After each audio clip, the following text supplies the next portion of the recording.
What's up, everybody? Welcome back to another episode of the Rock of Truth podcast. Before we get into it, quick word from our presenting sponsor, Danco Transmission and Auto Care. Head over to Danco Transmission and Auto Care off Route 4 in Fairfield. Mention the Rock of Truth. Tell them that we sent you, and see what my guy Danco Joe's got for you. He might have a little discount for you, so make sure you tell him that the Rock sent you. Stady, Soppy. happy Thursday evening. Dude, Friday Junior, how are we? I know, dude. A couple more hours, and we're into Friday, best day of the week. Kind of rolled by quick for me. I don't know about you. Yeah, start of the month, February, the shortest month Yeah. of the year. Wow, I didn't even realize that. Got some big plans, man. It's gonna be a big month. Just booked my Valentine's Day reservations. Really? Yeah, dude. Did that today. I think I'm gonna go old school, and I think I'm gonna just throw down in the kitchen myself. I like that. I did that last year. It's a good play. Yeah, Say, I think that goes a long way. Yeah. I love that. If you're tuning in right now, it's just me and Stady on here. Joe Met is supposed to be joining at some point. He's running a little bit late from basketball practice. We were kind of waiting a little bit. We didn't want to wait too long, so Joe should be joining at some point. Do we want to just get right into it? I would love to hear. I wanted Joe's take on this, but maybe when he comes back, we can bring it back to him. I think we wanted to start too. There's actually a little bit, of a decent amount to talk about. A good amount of football, kind of randomly, with the Senior Bowl, with the East-West Shrine game going on right now. We got guys in both those games, and then the big news this week was the schedule that came out.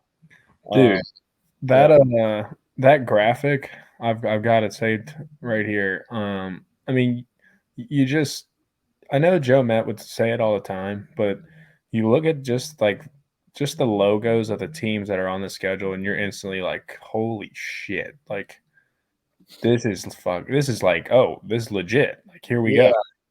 Like I mean, you go Oklahoma, BYU, Iowa State, Baylor. Wow. yeah, dude. It's not like Tulsa, Tulane. And then you're stopping the Navy. Navy triple option, and then Yeah, yeah, and then going to Temple to play in front of 500 people. Like, dude, I'm excited. It just kind of hit me. It finally hit me. Like, all right, here we go. yeah. No, it was badass seeing that. Again, it's just like such a polarizing. Just it's good just seeing new teams, new programs. It's so many like Yeah. cool new experiences that these guys are gonna get to see. I do have one like issue with the graphic itself that just like is not important but really bothered me. I would agree with you on this Why statement. why did they put the home games in white and the away games in red? I feel like everybody associates away with white. You wear your white jerseys on the road. Like, Well, especially what is that about? we don't wear white ever at home. It's black or red. Yeah, why did they put the home games as white? Like that totally like if I read that, I'm like, oh, we're away at these like not that it's a big deal because it's labeled, but It is. I got beef with I'm glad. I'm whoever. glad they put the name historic Nippert Stadium as well in the label. Yeah, I was looking at like the stadium capacities for the Big 12, and we're dead last with 40,000 at Nippert, which Kind of obviously expected. Nippert's really really unique in the way it's built, like into campus and underground, and it's historic. It's old as shit. It's a really cool atmosphere.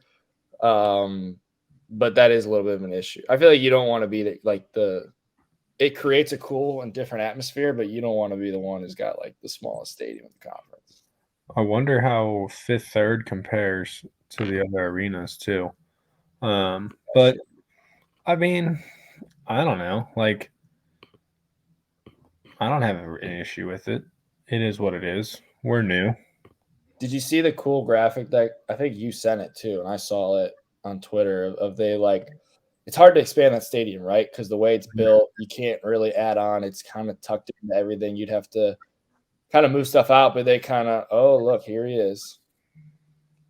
Hi, Coach Metzger. Thank you for joining. Hey, fellas. Sorry I'm a little late. Rough game tonight, fellas. Oh, you had a game Oh, you tonight? had a game? Dude. We thought you were just doing like 3-man weave for an extra 15 minutes or something. Yeah. Yeah, we had a game. This Okay. shows our lack of communication right now on the Rock. We got to pick it up. Can you give us That's a all, recap? You came that's in. on me. Give us a recap. Well, it was tough. We didn't shoot the ball very well, fellas. 19 points total in the game. So, yeah, Oof. not great. We got a lot of open shots. Just missed a lot of shots. So, that's all I can reflect on tonight. I got to watch the film, kind of look at some different stuff, but ultimately just not the best game for the Lady Eagles tonight, but what happened? they played really hard. I mean, they played about as hard as they could. I mean, we just didn't make shots. That's sometimes how it goes. 19 or what? 36. I think it was 35. 36. What happened in the second half? Because it was 15-11 at halftime. Yeah, we tried to. I mean, they got up. I think they scored the first few points to begin the second half, so we had to go into man and press to try to get ourselves back into it, and we missed a lot of shots. I mean, I honestly, like, you guys watch. I'll send you the film, Stady. You'll agree with me. A lot of missed shots tonight. Seven Hills. That's a pretty nice gym there. Well, we played at CHCA. All right. Yeah. Well, Joe, you came in. Flip the graphic, but yeah. We're happy to have you. You came in right on schedule talk, dude, and we kind of just been making small talk. But now that you're here, Stady and I were just talking. Give me your initial thoughts on seeing the Bearcats 2023 football schedule. I think we all wanted to see Texas and Oklahoma. I know I did. I don't know about you guys, but I will say this. I don't think you can ask for a much more favorable schedule for the first year heading into the Big 12. Like, you get to play all three of the newcomers with us. You get to play Iowa State and Kansas at home. And really, I mean, and West Virginia on the road. Like, West Virginia has not been that great the last few years. You're going to have, I mean, I think we have a chance to get the 6 wins maybe. I'm not like guaranteeing 6 wins, but if we're going to get 6 wins, this schedule is pretty favorable for your first year in the Big 12, even in a rebuild mode. You bring up a good point with I didn't even really dive deep into it as far as travel. Like, I think West Virginia leads the nation in like miles traveled since they've joined the Big 12, and being able to only have to go to Pittsburgh, West Virginia, and used to going down to Houston, but your furthest road game is going to be that BYU, right? Yeah. So, and honestly, that's a road trip to make, right? We should make a trip out there as the Rock, because I heard it's beautiful. The stadium's gorgeous out there. Yeah, I will confirm I'll be in Morgantown and I'll be at Stillwater. That's for sure. Okay. Those are two for sure. What are your thoughts, Sop? Yeah, I like Stady and I were talking about. It's just exciting seeing those new faces. I love what they did with like opening up at Oklahoma at home. I mean, right? You think of the Big 12, like you just said. You think of Oklahoma and Texas, and yeah. I love it. It's like my comment that I would always make to guys is like, "Welcome to the show." Like before a big game, I would mess around, go up to somebody like one of the dudes, be like, "Welcome to the fucking show, dude." Like that's welcome to the Big 12. Oklahoma's rolling in. The Boomer Sooners coming into Nipper. Like, let's get it going. I think that's like the perfect way. Is it the best opponent like matchup wise? I'm not saying that. I'm sure they're going to be a solid team, but I think just like welcoming to the Big 12, I think that's awesome. I love that's right off the rip. Then they got to go to BYU, which is like an incredible atmosphere, and that's going to be a tough game. And but I think you bring up a good point. It's pretty favorable, considering where the conference is at. Stady, if you gave if you were to run through the schedule, like, be honest, like, what do you think when you look at games and you look at the schedule? What do you kind of think of when you look at like a future projection? I know we're far out, but if you had to make a projection right now, on like wins and losses, where would you kind of go with Hold this on. schedule? Before we even do that, let's just walk through it step by step. Okay. I'll Do run. we want to go through each? Do you want to just go through each and then say like all three of of us us. go through and say win or loss? Yeah. So at home, EKU, easy dub, right? I think we're going to learn a lot about Scott Satterfield. Yeah, I think agree. It learn should a be a lot. dub. Or we might not learn anything because Fick's first year was kind of a battle against Alabama A&M. So that was tough, dude. Your boy thought he was playing the whole second half. I was telling everybody to tune into. I was the backup for that game. I was telling everybody to tune into ESPN. Whatever is on. I'd like to think Alabama A&M's better than EKU. Don't know much about EKU, but yeah, I think we're just going to learn a lot there. Either way, should be a dub. That's the most confident dub that I have on this. And then you got to go to at Pitt, who's been a really good program the past couple of years. I'm gonna go L on that. Losing at Pittsburgh, and I was gonna touch on this a little bit before we went all the way down with wins and losses, but it's also exciting keeping keeping current rivals in UCF and Houston, but also bringing back. I mean, dude, West Virginia, Pitt, like that's the shit I grew up going to Nippert to watch. Yeah, those games. Like I was in the top row in Nippert in Stadium on the far side, and we would sit next. Like our section was right next to where they put the away fans, and I was 14 years old talking shit to all these West Virginia Mountaineers, and they're doing like all their little finger things they do when they get a first down. Like they had the keys, Daddy. Remember, they'd shake their keys and they'd go, yeah, first down, Mountaineers. Yeah, I'm so excited for that, and I think I'm going to be talking shit to our friend Ty Spawn a lot that week because for some reason he's a Mountaineer. And yeah, just bringing back those old rivalries and keeping the new ones I love it, dude. How awesome would it be if we could exchange out Miami, Ohio for like Louisville? Somebody like tagging nails back into action. I forgot we played them in the bowl game, but yeah, that was an awful game. But if we could get like a a better showing than that, so I think it'll at Pitt. I mean, it's hard because in college football these days there's so much turnover. Like you can get a whole new roster through the transfer portal, and there's coaches are changing constantly. But I'm gonna go with a loss on that. Joe, week 2 at Pitt. What are your thoughts? Loss at Pitt. Win at EKU, loss at Pitt. Stady. I'm gonna say we go over there and we give a good fight, but I think we're gonna fall short. I just think they're gonna be more of a structured program by week 2 of the season than maybe we will be. Yeah. All right, we're at 1-1. Miami, Ohio. Do we all agree? Dub. They stink. Yeah. All right. They might be worse than EKU. Yeah. And then you got the Sooners. Dylan Gabriel coming back. Dylan Gabriel. That's a tough matchup, boys. I don't feel too confident about that. I don't feel too confident, mostly because of I think we'll struggle up front for a few years. I mean, I think that's going to be one of our big struggles, is struggling up front for a few years. Offensively or defensively? Because defensively, we return everybody but one. I think it depends on scheme. I mean, you obviously, in my opinion, you can't run a 3-man front against good big-time football teams. Like, I'm sorry. I don't know if you guys agree with me on that, but Venables doesn't run power a lot. He's not lining up under center. Yeah, but I don't know.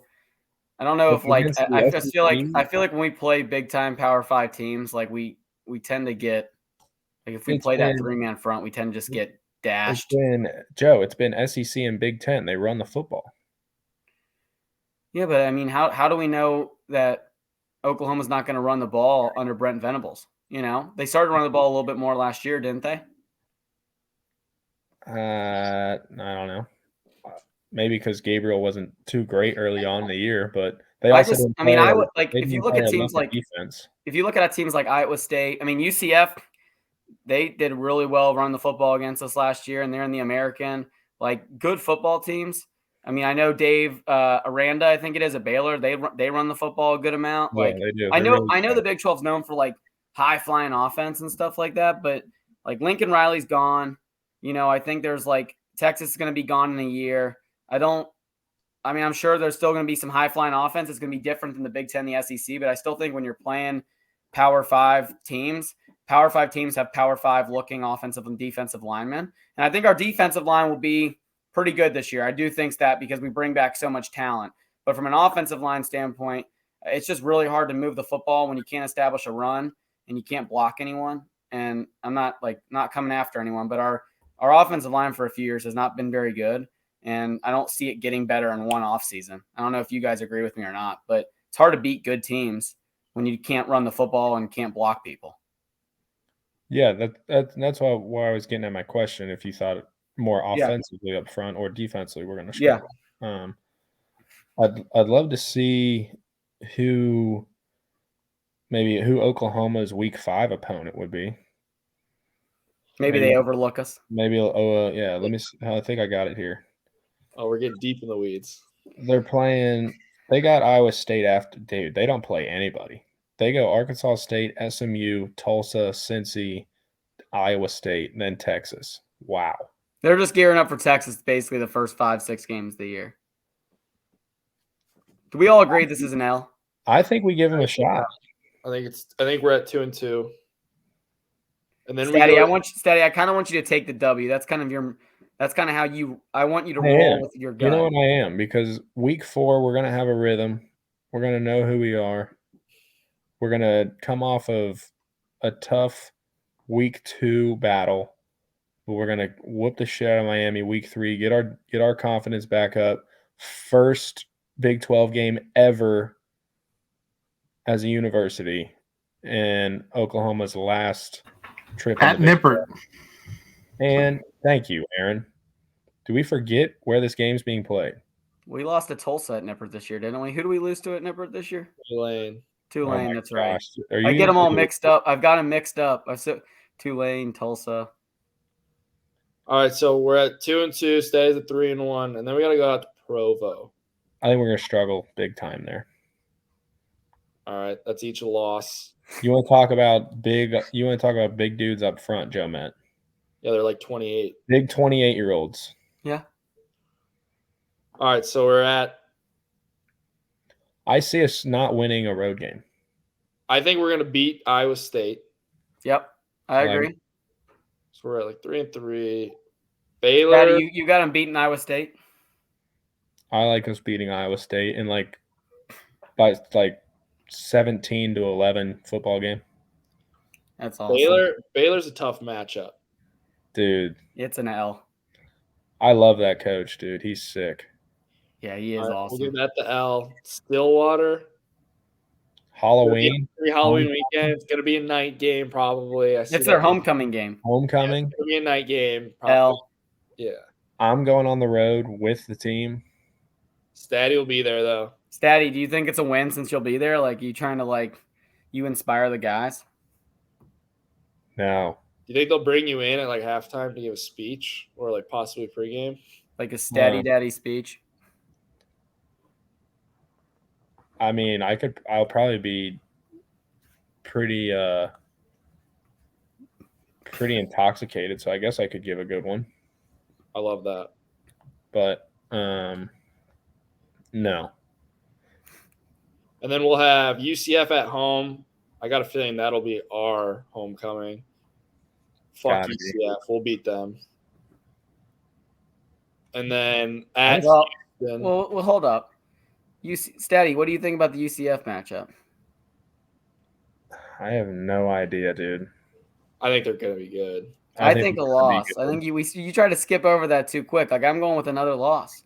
What do I have them at right now? I have them beaten EKU, Miami, Iowa State. I don't know. You guys talk too fast. I was trying. Okay, so Aaron, I have them. Aaron, I have them at right now 3-6.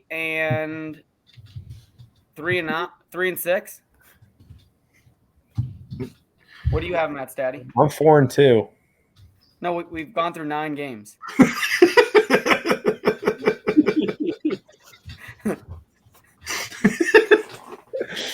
Okay, I'm 4-4, 4-5, 4-4. We're on week 9. Yeah, what are you taking with the UCF game? Okay, we're 4-5. Okay. I got them at 4-5. I think they're going to beat UCF at home. Okay. You both are 4-5. I'm 3-6.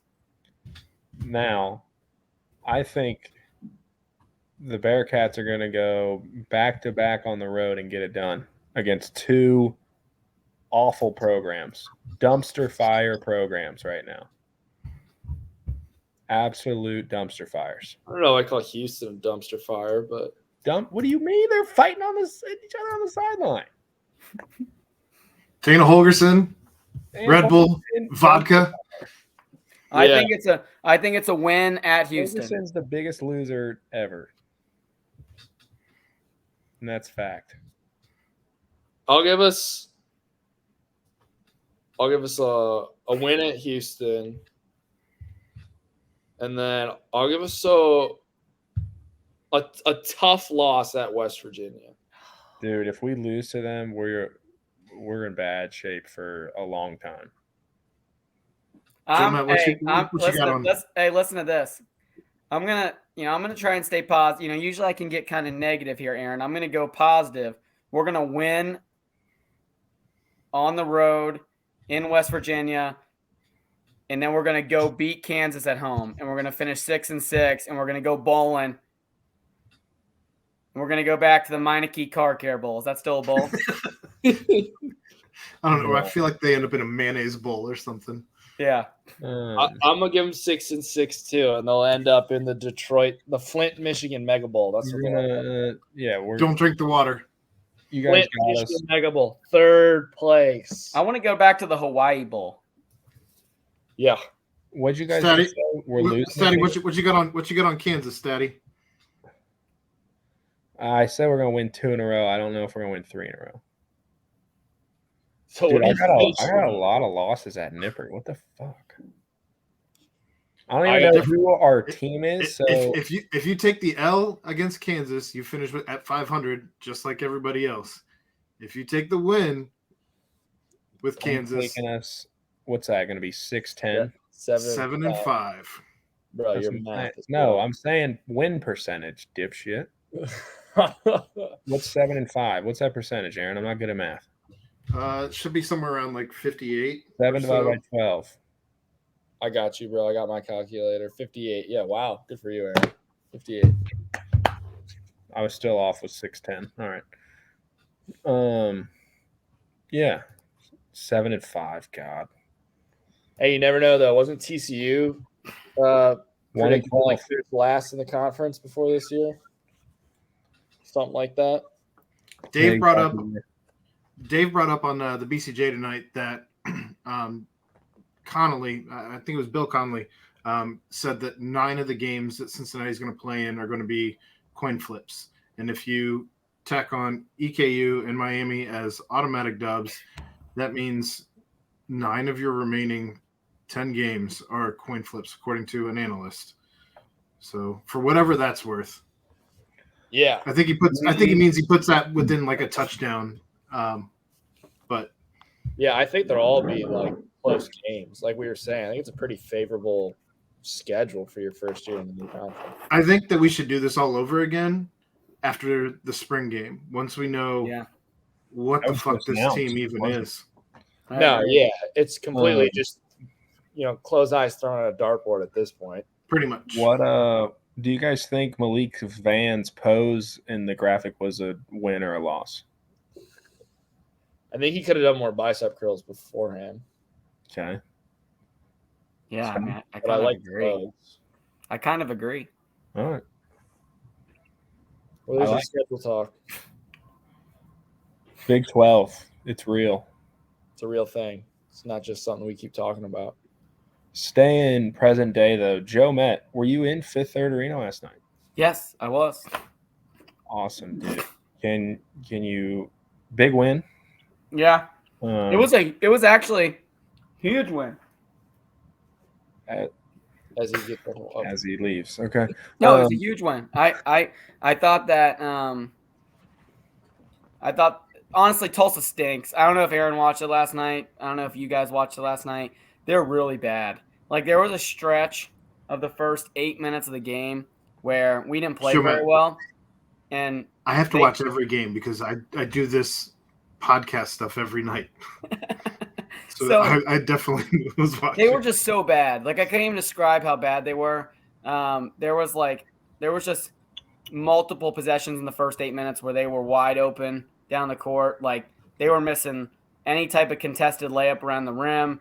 Every jump shot was being missed. I mean, it was kind of a crap fest to start for the first 8 minutes, but then we settled in. And honestly, some of the takeaways for me, and hopefully you guys don't mind me ranting for a second, but takeaways for me, 3 things. Victor Lockvin has just made a tremendous, in my opinion, he's took such a tremendous step in the right direction from a standpoint of being able to score, and also just from a standpoint of being able to set really good screens and rolling to the basket. And there's so much added attention on David right now because Dave DeJulius, he's played so well earlier in the year where that film, obviously it's like these guys are watching film and they're saying we got to take 5 away. But if you take 5 away on that pick and roll, he's done a tremendous job of being very unselfish, and he's taken a lot of shots away from himself to dump it down to Vic. And then on top of Vic, Landers Noli is really coming into his own. Like, Landers just makes tough jump shot after tough jump shot. He, in my opinion, he rebounded the ball tremendously last night. You've got some freshmen like Dan Skillins taking steps in the right direction. But I really think they're moving in the right direction. They're just a few pieces away still. And I think that's basically the bottom line. But they're taking steps in the right direction. Like, I think they're going to have to win the conference tournament to make it into March, but I don't think that's like an outrageous thing to like ask for. Like, I think honestly, I think we can beat Memphis, and I think we can beat anyone else in the conference. And it just comes down to, can you make a little bit more shots than Houston and play your butts off in a championship game against them? That's what it comes down to. And what are your thoughts, Aaron? They're playing their best basketball the entire season right now. Yeah. And I don't think that's without question. I mean, you keep up with Houston, almost beat Houston at Houston, which is asinine of this team 2 months ago. For them to go toe-to-toe with Memphis, I don't think there's any question that they can make some noise as this team continues to develop going into the conference tournament. And if Nolly is playing at the elite level that he's been playing at, you got a huge piece back in Rob Finney, an elite defender. He's starting to get minutes again. Kalu has been starting to finally show why they even tried to bring him onto this team to begin with. And I think this team's really gelling. And just to watch both Dan and Vic evolve this season has been something crazy that we haven't gotten to witness as UC fans since probably Trey and Gary evolving at the same time. I'm with you on everything you're saying. I think that Vic's just tremendously came along. And I know you guys talked about this the other night. I listened to your breakdown last night, the nightcap, but I know you and Chad talked about this, and I'm right with you guys. I know that he's able to shoot threes. He made a few in practice the other day when I was there, and they're just not letting him shoot those until he gets his free throw percentage up, right? And it's like, right. I kind of love that as a staff. Like, they're not just going to let him go away from what he's been really good at this year. And they know that in order for him to be even better, he needs to make free throws and earn at the line too, because he gets fouled so much. And then he's going to be able to extend his game, hopefully even more by next year. He's just going to get better. I mean, he runs the floor tremendously well. He's gotten better at guarding people. Yeah. I think, to be honest, I thought Jeremiah played pretty well last night. I mean, I haven't said that a lot this year, but he didn't play terrible last night. He made some shots, and when he comes in off the bench and makes shots and doesn't turn the ball over, that's like a good sign for us. Because that's what he does, right? Like, you need him to make shots because he's not going to give you as much on the defensive end, but he's going to play hard. It's not that he doesn't play hard. He's not the best defender. So he makes shots, right? That's good. And I like that Odie's in the starting lineup because Odie gives them another rebounding option, defensive option. mean, I could go on and on about how much better some of these guys are getting. It says a lot about the coaching. They really don't need another offensive weapon when Odie's starting, right? Over JD. You have Nolly, you have Dave, you have even Micah has been roughly their third highest scorer most of the season anyway, along with Vic. So I don't really feel like you really even really need JD in there as a starter, because what else is he giving you that you don't already have? Yeah. He doesn't give you the rebounds that Odie's giving you. That's for what are your sure. thoughts on, like, do you think they have if they won out, would they be in the conversation for the NCAA tournament without having to win the conference tournament, or no? It'd be a tough uphill battle. I think that there's probably an argument to be made. They'd be mentioned by everybody who does the bubble bust shows and all of that. But I don't know, without a huge Q1 win, that you're going to end up busting the bubble. They just don't have any good wins, right? No. And I mean, that's even what's awesome about the Big 12. You know, boys, we talk about the Big 12 for football, but basketball even more. Like, the Big 12 is the best conference in America, and if you go under 500 in the Big 12 in basketball, and you can make the NCAA tournament, because you could get 3 or 4 quad one wins just in that span. I mean, they had saw something. It was like Texas Tech, so they finally got a conference win, but they're like out of every team in the conference, I think Texas Tech is the bottom, and they were still like in the top 30 of like overall. Yeah. Cincinnati did move into the top 60 of Ken Palm, by the way, Joe Met. I don't know if you saw that or not. Which is the first time in a long time, and it actually it matters. 59 is huge for them to be in that top 60. I don't know. I mean, it's like I said, it's a tough uphill battle for them right now. But again, I think that this team is playing their best ball, and for them to make noise, I don't think anybody in the conference would be surprised at all. Looking at a 7% chance of making it, likely a 12 seed, with whatever that's worth. They got to win the conference tournament if they do it, and I think they can do it. I'm not counting them out, but they're gonna have to beat Houston, right? Like, yeah. Joe, did you see they brought in Day today? Yep. What are your thoughts on Day? I think he's really good. I think he gives you that physicality at the point position. I think he's going to be good. But, I mean, I think the big things they need to address in the offseason, and I've said this, and I don't know if you agree, I think Jizzle's going to be an immediate impact guy. Like, I don't think you put up those numbers against the teams he's putting up down there unless he's ready to play college basketball. And I know there's a jump for some of these freshmen when it comes to the defensive side, and the game's faster. But when that's usually for these kids that are dropping 25 and 30. When you're scoring 45, 50 points in games, you can watch him move and shoot. Like, he plays defense. I think he'll be a big-time player for us by the end of next year. I'm not saying the beginning, but I think he'll work into his own. But I think they need, in the portal, they need to get, like, a couple rim protectors, right? You ideally would like someone who can protect the rim and score at the other end. But really, more than anything, you want a guy or two who can rebound, block shots, right? Not even block shots, but alter shots. It's more about how you alter shots. So Flory Badunga. I know, and I mean, you know where Coach is tonight, right? You know where Wes Miller is tonight? Yeah. He's in Jamaica. He's in Jamaica. Probably not watching him anymore. That game's probably over by now, but yeah. He's probably having a cocktail by the pool right now. Wrong Jamaica. He went to Jamaica? Jamaica, Indiana. Never mind. Kokomo. Sorry, Kokomo. Not Jamaica. Kokomo.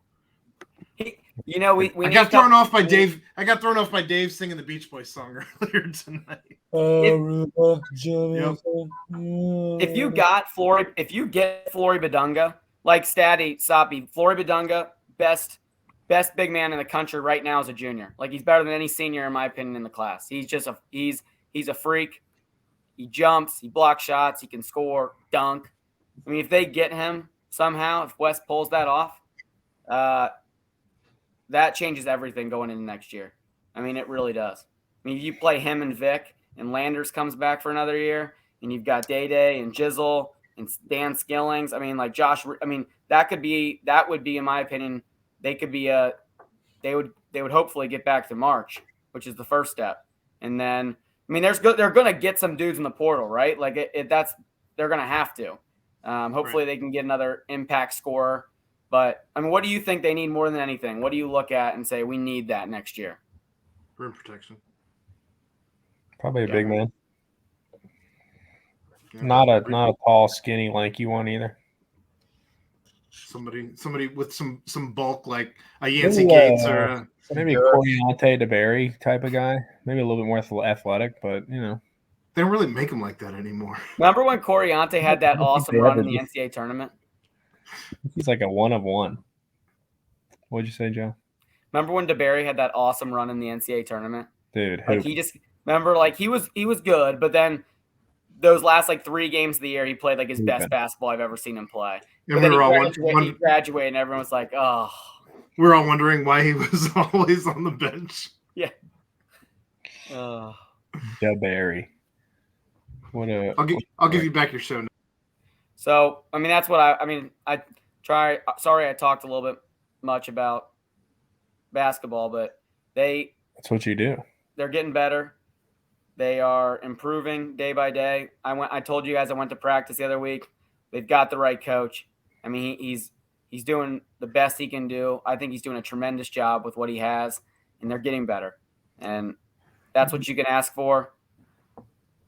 That's all you can ask for, right? Like, yeah, especially for what he took over. Like, I mean, what's the rest of the schedule look like for the Bearcats hoops? I know they got a game Saturday, right? Is it? I'm pulling it up right now. They have a game Saturday against UCF at noon in Fifth Third. Then they go to Tulane on Tuesday, which is a huge game. That sounds like a tough one. Very tough. Tulane's very good. Tulane right now in the standings is actually sitting at they're close to being in a tied for second. They're in 4th right now, 1 game ahead of us. I mean, Temple is 8-2, Memphis is 7-2, Tulane 7-3 in the conference. So they're pretty good. And then you play South Florida at home, at East Carolina, at UCF, Temple at home. Dude, is East Carolina just no longer a good program or what? Nah, I mean, the teams we have to worry about are Tulane and Temple and Memphis to end. And I know in March we have 1 game against SMU at home. But that's right before the conference tournament. So they have a pretty favorable schedule moving forward. I mean, like I said, you just hope they keep getting better and are playing their best basketball come conference tournament time, because that's kind of, I think, the way they have to go in order to make it into March. I don't agree that the schedule is favorable. You're worried about it? I'm not worried about it, but I mean, the teams that are in, basically there's Houston, then there's 4 or 5 teams that are relevant or at least quality, and then there's the rest of the league that's dog shit. Like that Billy Bean quote? Yeah. So South Florida stinks, but they're at least good enough to like give you a game. That's here, so I'm not worried about it. East Carolina's terrible. SMU's bad. Central Florida at home, Tulane on the road, at UCF, Temple at home, Memphis on the road. There's 5 toss-up games that are 5 of the 8 games are toss-ups. Where if you don't play well, you're going to lose, is what I mean by that. 3 of those are on the road. So they are going to have to play well down the stretch against what I would consider 5 opponents that are at least equal talent to where Cincinnati is right now. UCF is equal talent, Tulane is equal talent, Temple's equal talent, Memphis is equal talent, and you've got UCF twice. So they're going to have to play well. They've been playing well, but they're going to have to be more consistent about playing teams that are at their level. Yeah, not some Tulsas.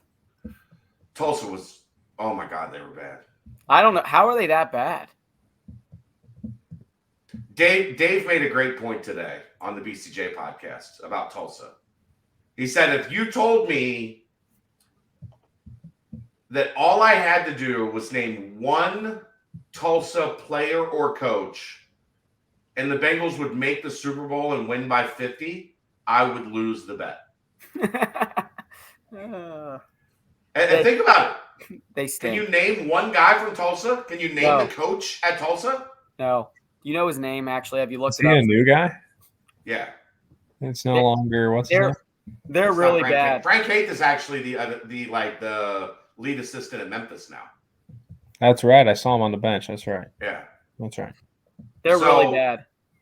So Cincinnati has the ability to go on a nice run here to end the season, but they're going to have to show that they can be consistent against teams that are at their level. And they have 5 of those games, 3 of them on the road. I think unequivocally they're playing their best basketball of the season. But now it has to produce results. So we'll see. Play your best ball at the end of the year. That's the Look, goal. they were terrible on defense to start the season. Terrible. Especially you lose Newman and then you lose Finney. Those are your 2 best defenders. They were dog shit on defense. They were dog shit on the glass. They have gotten so much better. It's hard to fathom how much they've improved defense and rebounding. Players have improved. Landers has got significantly better. Vic has got significantly better. Dave has got significantly better, where he's not just a guy that you need to score. He's defended at an elite level. He's passing at an elite level. I think the last 5 or 6 games, he's averaging almost 8 assists a game. Yeah. They've gotten better. But now you need the results to stack up in the win column to show that your progress is actual, tangible progress, right? I think that's fair. Yeah. And I think Joe said it before. We don't really have a guy to go to kind of put a game away. I think Landers is becoming that. I watched. He's been really good. I did watch that second half of Houston, and just some of those final possessions were just really, really, really bad. Looked very uncomfortable in those situations. So what I would say to that is there's a reason Houston is one of the best metric teams defensively in a while. Like, they can chew you up and spit you out because they just don't let you get into what you want to get into. Right, but in a game that you're controlling the whole time, and then like you look that awful for the last 3 minutes, that's just, I think that's tough. And obviously, I hope they've moved past it, but that's just also has you nervous for this last stretch of the biggest part of the year. So it's nut up or shut up, and hopefully they can learn from that and execute against teams that aren't number 2, 3, number 1 in the country. So I would just say, Stady, Houston has done what they've done by becoming Cincinnati. And for 30 years, that's what we watched UC do to teams. We watched them take teams in the last 5 minutes of the game and just chew their offense up and spit it out. Yeah. And say, you're not getting, we know these are your go-to, these are your bread and butter plays. These are what you like to do to get your guys free. And you're not getting any of that. And I still thought they got, outside of that last possession where, Vic is chucking a fadeaway over. Yeah. Outside of that, I thought over the last 5 minutes, they got decent shots. They just didn't make them. Yeah.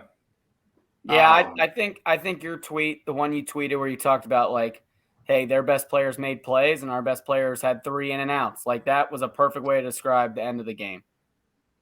And boy, I will not miss Jarris Walker when he goes to the NBA next year. That dude, he can play.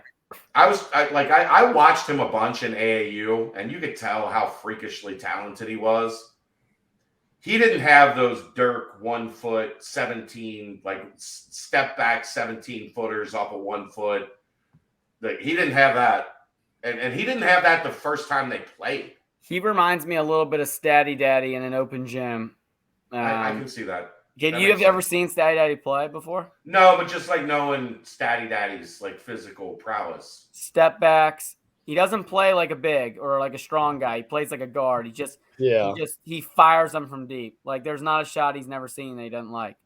Dude. And he gets when he gets hot, man, is he hot, right, Sappy? Yeah, no, you're not wrong. You're I just lit up CHCA last year pretty good. Yeah. Remember that He was one game where Stady unbelievable. put up like 50 shots when he was on our team? That was when we beat East, Chad. Yeah, he just went off. Kind of went LeBron like 06 Cavs. Soppy was like Larry Hughes. Yes, dude. Larry Hughes, Joe Matt was Drew Gooden. the lefty. What about Mo? Yeah, okay, you were Mel. Spawny. Spawny was Andre. He was Drew Gooden. Yeah, He did that's a mid-range jump shot, Yeah. just rebounding. rebound, and putbacks. But Next time, I feel like for next week on the pod, we should play a pickup game and just go live. that's gonna be I hard. think anybody would watch. I don't know how Soppy's gonna be able to make I'll that. coach. I'll zoom into coach. I'm not doing the play-by-play for that, guys. Come on, Aaron. Yeah, we had some great runs last year. It was fun. I miss that. That was All right. great. What are we getting into next, fellas? We're getting into Our seniors. Senior Bowl. Just want to mention, we got Josh Wiley, Trey Tucker, and Ivan Pace all out of the Senior Bowl. Seen a lot of publicity about all of them. I've seen a lot of clips of Trey just like cooking people in his routes. People are starting to realize how like quick that guy is. And I think like you see a guy, he's I'm not saying he's Tyreek Hill, right? But like you see smaller guys, super quick. You immediately think, oh, like the next Tyreek Hill, and he's super quick. All the routes that I've seen, like he's just busting people's ass, and he's like wide open. And we obviously know how great of a kick returner he is. I think his one knock is that he didn't return punts in college, and that's if he wants to make it in the league, he's so dynamic with the ball in his hands that he has to feel comfortable catching punts, and I'm sure that's something that they had him doing all week. But a lot of good publicity on him. Ivan Pace has just been dominating, and like pass rush reps. Seen a lot of great stuff about him. That should have been expected, though, right? Like, Yeah. I know it's great, but I mean, that dude was messing up O linemen. Like, running backs don't want to pass block, especially in that format of a drill. Like, he's he's a great rusher, but yeah, I think he's just a great football player. Like, he's not going to go to the combine and like wow people with like his measurables or his size, or I think I haven't seen him really in person, but like from what I've seen, he doesn't look like a freak. I think he just is. He's just like a high motor. He's just like a football player. You know what I mean? And I think he's like the film's there, right? Like put on the film. The tape speaks for itself. And then Josh, which I haven't seen as much about Josh. I've seen some stuff. I saw Daniel Jeremiah calling him like a round 3 draft pick, which is like, for him, that's awesome. So he was saying that. And then even so, Daniel Jeremiah, kind of like an hour before we hopped on here, put out his like top 10 winners of the Senior Bowl week of practice. And Josh was in there. He came in at 260. I think that's huge, dude. Which is huge. And like Josh is played at like 225, 230, like his whole career. So he came in at 260, which. Yeah. And I saw there was a clip of him doing his typical just Y in the flat, catching it, and he was still turning it up and just looked like traditional Josh. So I think being at that 260 is big time for him. That's a lot. That's a load of a human with that frame too. So I think that's when they sent it, they tweeted out his measurables like you sent in the chat right away, and then I was like, damn, that's a big time tight end. So yeah, dude. I mean, he's a big target. He moves well. He's doing better as a blocker. There's some clips of him like doing well blocking. I think he's going to be a steal. I mean, he probably won't play at 260, but to show that he could get there if they need it, he can keep it on maybe. But I think he's just like an athletic, and that's where the NFL is going, right? Like, there's not too many inline blocking guys. Like each team maybe has one of them, but it's going to like the Travis Kelce, the Mark Andrews, the guys you can split out kind of as a receiver. And I think Josh like fits that bill to a T. maybe he stays in his hometown. Who knows? I hope he goes to Cleveland. Is what I hope. So What's up with you wanting to ruin your friends' careers by sending them to Cleveland? dude, yeah, it's a good point. Maybe you shouldn't go to Cleveland. But I mean, I want happiness too. That's fair. I want to be able to root for I mean, them. you got more Bearcats than the Bengals do. So Yeah, dude. Bearcats are killing. Jerome this year, he didn't get many carries, but they put him at kickoff like halfway through the year. dude, what a Awesome. beast! He was phenomenal at it. He didn't house one, but he had like a lot of really, really good I returns. mean, he almost got you to 30, 35. Maybe that's why Stefanski was so good on first drives of the game, Jake. He's got great field position. Yeah. Yeah, He's Jerome will be he'll be RB2 this year because they're gonna let Kareem walk, and then obviously you got Chubb, and then they'll have Jerome, so he'll have a good year. And then in the East-West Shrine too, that's being played right now. Just so we mentioned it, Lenny, Chuck, and Arquan are all playing it as well, which is good. Good to see those guys get an opportunity. I haven't been watching. I don't really know if what's been going on with that, but I'm sure they're representing the C Paul well and doing their thing. Well, Arquan and Lenny also headed to the combine. That's sweet, dude. There's gonna be a lot of C-Paws out there. That's gonna be sick. Yeah, which is awesome. It's exciting. Put some respect on the paw, man. Especially after last year having 9 guys drafted and all that. I mean, showing out. It's not like that's the new normal, right? Is that people are going to play here, they're going to go to the next level and succeed at the next level. I mean, look at the Super Bowl. The 2 of the best players in the Super Bowl, man. The Kelsey Bowl, Kelsey brothers. I know you guys are upset, rightfully so, but that's great publicity, right? For UC as having those 2, both all-pros, both the best of their position in the league. Super like influential players on their team, like captains on their team, and they're going to be all everybody's talking about for the next couple of weeks. And B. Cook making a big play to get him there too. Yeah, that might have been one of the biggest, if not the biggest play of the game.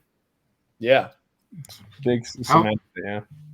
How fun is it seeing the Kelsey brothers at Camp Higher Ground in all of the pictures that are circulating right now? Dude, everywhere, like ESPN, all everybody, every page. Our boy Travis had quite the glow up because he looked like a goober in those pictures, dude. Do you think Trav and Jason dislike Luke Fickell as much as I do? Now that he left the Bearcats, they never played for the guy. They're like, those guys are like fans of the program. Jason probably loves him. No. They came around a little bit. I hope Satterfield does a better job of bringing in alumni and bringing in past guys because I love Fick, but I didn't think he really did a whole lot of that. And I think like I know UC's tried to do more with the Kelsey brothers. Like they should utilize the shit out of them, right? Yeah. We had Jason come in for a talk.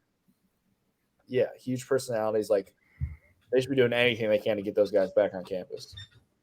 So I want to get your guys' opinion on this as we talk about alumni.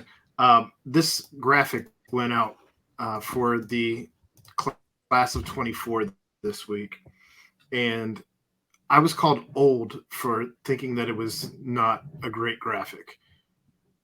So apparently this says too much sauce, right?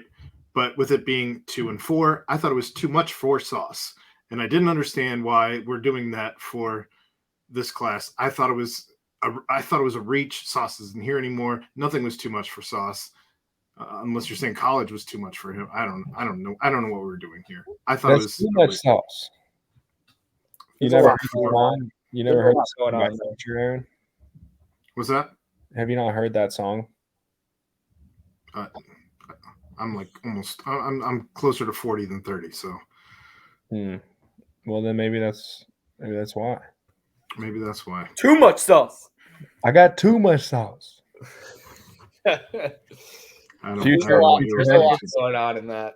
I like it though, I guess. I don't know. It's okay. Too much sauce. You know what I want to do? I mean, I feel like our TikTok team did a great job the last few years, and our media team did a great job. You know what I want to do? Dude, she's gone. I want to block some defensive lines, and that's what I want to do. I want to block some defensive lines, give our quarterback some time in the pocket. Oh. You know, You said block. I thought you were going to talk about people you want to block on Twitter. Media, yeah, like who are you? Chad needs to block some people on Twitter. I'll tell you that. I am with Joe though. I've had a lot of hashtag on Wisconsin shit on my feed, and I'm not really liking it. I just mute all of the coaches. Mm. I have like a dislike list at this point. A dislike list. I will say there's one coach who's a new staff member at UC who continues to like Wisconsin stuff, like people that commit there or are like mentioned there, and I find that to be very strange. Who? Call him out. I'm not. Nope. I'll find out and I'll call him out. I've said enough. If I find out, am I allowed to call him out next week on the Rock? Yes. We have a Wisconsin spy in our own locker room. Holy cow. That's wild. I can't handle it. What's that? Hate it. You hate the Badgers. I hate them. I hope they lose every game. Well, that's not going to happen. A lot of hatred. I mean, whatever. It's really getting you, dude. I had one thing that I thought would have been fun that you guys don't. I talked about in the group chat earlier in the week, and then we just never mentioned it again. And I don't think we have to do our. Probably not a Mount Rushmore. We don't need to do a Mount Rushmore, but here's what I'm thinking. We can kind of close it with this. I think this would be fun since, in honor of us getting the Big 12, our new schedule, we're going to be in some new places, see some new stadiums, new environments, which I think is great for the program, for fans, for the players, for everybody.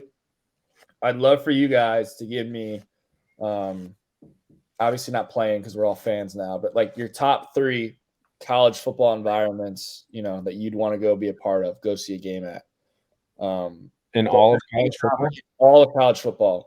And we don't need to do like the Mount Rushmore or anything or just like snake draft. I just want you I have mine written down so I can go first if you want. But like your top 3 where you'd want to go see, a college football game. You go first and I'll go second. Okay. So my first on the list, and it kind of has an asterisk to this, because I want to be somewhere I haven't been, right? And I've luckily been to a lot of like really cool stadiums from like playing and even seen a lot of Big Ten stadiums from like recruiting and stuff like that when I was being recruited like a decade ago or whenever it was. So my number one would be see a whiteout at Beaver Stadium, Penn State. I've actually been to a game there. That was my first ever college visit. They invited me to a game my sophomore year. I went up mid-season. Yeah. So it's really cool. A family member of mine was like a captain there. He was Joe Paterno's like first captain, Joe Paterno's first team, which is kind of cool. But it's like very cool campus. What are you guys doing, man? You're distracting me. No, we're listening. A whiteout would be dope, though. I think that's the most electric environment in sports. And their tailgating scene, like when you pull up there, it's just nothing but freaking grass and like RVs. They're just parked there like all week, and it's a cool environment. I think the whiteout is electric. Every time I watch it, like I get goosebumps, like when they come in and stuff like that. So I think that would be awesome. My number 2 is I want to see a game in Knoxville, Tennessee. Nice. I've heard that's the loudest stadium in like a Neyland Stadium. Neyland? The loudest stadium from people I've talked to in college football. You saw the environment this year against Alabama. That was absolutely electric. I would love to see a game there. And then my third one, which is I almost went to a game there this year. I'm going to go at some point, is the Swamp. I want to go to a game in the Swamp when it's like bumping. Maybe like a night game. Florida State. I was supposed to go against like LSU this year. I was talked about it. That would be awesome. Seeing like an electric game in the Swamp. I think those you got 2 SECs in there. I have a list. All right, John. I'd want to go. I believe Virginia Tech's in Blacksburg. Yes.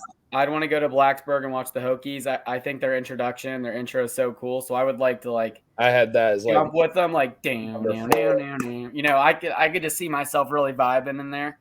That's really the only reason I want to go. I'm like big intro, like Dude, that, like you with the whiteout at Penn State. Like you don't care like for the team or how good they are. I just want to like be there for that environment, for that group of like people doing that one specific thing. Like that's what I care about. yeah, we would be in like college drinking beers pregame. Like, all right, let's put on cool college football intros. Entrances, yeah. Yeah. When my fiance, she's Canadian and they don't really know much about college football. And when we brought her and her siblings down for their first like college football game in Nippert, like I remember like before they got to see and experience Nippert Stadium, we showed them like all kinds of clips of all these different college football experiences and like why college football is so cool. And so that's one I always show people. Like when they don't know much about college football, I always show them like that introduction. I also show them one place I would want to go is Clemson. I know they call it Death Valley. I think it's so cool when they ride those buses around the stadium and get out and run down that hill and touch Howard's Rock, like just tradition. And the balloons go up. There's like a cool tradition. Like you just want to be there and see that moment live. And then my last one would be, honestly, I would really, really, really enjoy, I think, also a game like in a big SEC environment, like just to be there. I think it would either be like Bryant Denny for Alabama or LSU, the other Death Valley, right? Both are Death Valley, right? LSU and Clemson. So probably LSU. I'd probably want to see one there. So I think those three would be my three. Yeah. That's good. I was going to go with Clemson. Now that entrance is cool, but I'll pivot off of that. I've seen it. I haven't been to a game or anything, but I've actually been to the stadium. It's pretty dope. Number one, I don't know. I would want to go to a game at Alabama. That stadium is just. I'm a big venue guy. Yeah. Facilities guy, and every time they show that it's on CBS at 3:30, I'm like, that thing is just incredible, just beautiful looking. So I would go there. Same thing with, I think going to a game between the hedges would be sweet. At Georgia, I think that'd be a good time. And then I think again why I really wanted us to travel to the Sooners. I've walked around the stadium like when it was empty, just being down there visiting family and then just visiting the campus, and the thing is massive. And just going there for a 1 o'clock, Oklahoma State game or Oklahoma Baylor game, I think would be a cool experience. Yeah.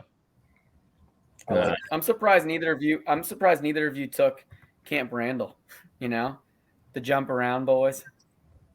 I'll probably go to a game there at some point. Dude, I'm talking about maybe spending a Saturday there and a Sunday in Green Bay. You know what I want to see more? Honorable mention for me, and I don't know if you guys feel the same way, but I always wanted to go to an Army-Navy game. I have some family members. My dad's gone to one game. He said it's one of the coolest experiences. So I'd really – one year I want to go to an Army-Navy game. I have no interest. I have heard it's like one of the coolest like sports experiences. It's always cold as shit. It's not good football though. It's horrible football. I think the best part of why I like watching it is the cadets just getting lit. So I wouldn't want to take a cadet's seat. I would feel like that's very selfish. It's all about the pageant. The other thing I was gonna say, and I don't, I know we got to close this thing out, but Notre Dame Stadium when I went last year was an awesome experience. It was first. I know you were on the field, Soppy, but it was first class in my opinion all the way. To a point where I was like, these aren't the best college football fans in the country because they were like complimenting us way too much on our football team. It was like. But they were first class all the way. Like that Indiana shit. At least the people I sat around They were first class, and the stadium was awesome, and I just thought it was super cool. The whole thing was cool. So I will give that an honorable mention, but I've already been there. What about the dome of NDSU? You guys have any interest in it? Argo Dome? They turn off the lights and shit when they like come out. Yeah. That looks dope. I had there's so many just awesome. I think Florida State would be cool. I think that would be like another honorable mention. Texas isn't what it used to be, but I just think like everybody just thinks of like when we think of Texas, we always and everybody's like, is Texas back? I think I always just go to like Colt McCoy, Vince Young, like Texas football. I think that would be It makes me think of USC too, the Coliseum. Like Coliseum would be cool. Sold out You Coliseum. go in USC's like USC. Like that was the thing too. Like the Rose Bowl is the coolest stadium I've ever been in. So cool that we got to go there. So much history. Like the facility, it's just awesome. But like the environment, like it was nobody there. Yeah. You know, you want to go if you're gonna go to Rose Bowl, go to the Rose Bowl. You know what I'm saying? Like the actual game. I think there's so many cool environments that I'd like to at least. The Rock's got to make a trip to one or two. I think we got to hit up SEC country, dude, and just experience that at some point. Ole Miss, go hang out with the frat. Yeah, those boys get after it. We need a polo. I think that's gonna be my new swag this year at tailgates. Is I'm gonna rock the polos. I got become the polo guy. I got 3 donated to me by a friend of the Rock, Malik Van, and 2 of them give tailgate vibes. And I was thinking of my man Sopko. Like, you definitely are a polo at a tailgate kind of guy. I think I am now. I wasn't. Yeah. But I might be now. I gave Joe Matt a couple Bearcat polos, right? Yeah, I wore one this year. There we go. I had a lot of those. I still got a couple great ones that I always pull out. You gave me a sweet pullover. Yeah, I had so many pullovers. It's a great fit. But all right, fellas. Well, do you guys have anything else you want to touch on, or? I think we're good. We need Bearcats hoops to just win. Yeah. Let's get on a little win streak here, fellas. Yeah. I like that. Good luck to all the dudes in the Senior Bowl going on. You said Shrine Bowl. It's being played right now. Correct. Still? Yeah, tune in and support your Bearcats. All the fans listening. All right, fellas. Go Bearcats. Go Cats.